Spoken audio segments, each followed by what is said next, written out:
What do you think the fundamental differences are between relational intelligence and emotional intelligence?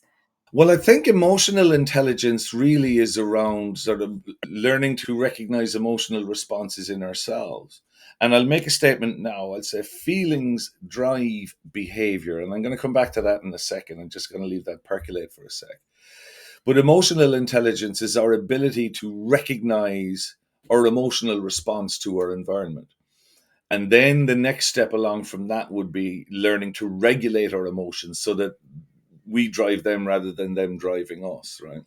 And then the next step from there would be, generally speaking, recognizing emotions in other people because we have an ability to recognize and regulate our own. And when you're good at that, what you can do then is motivate them to be the best version of themselves. That's emotional intelligence at its best, if you like.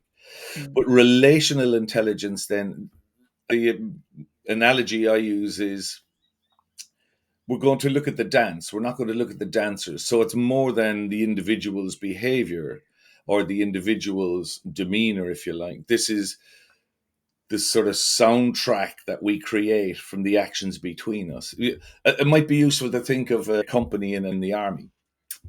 The sum is always going to be greater than just the individual parts. And it's what I do that means I matter and I'm contributing to the overall outcome is the bit that needs to be sort of contained, if you like. So look at the dance, not the dancers. Look at the actions of the unit rather than the individuals themselves, because it's what they're producing.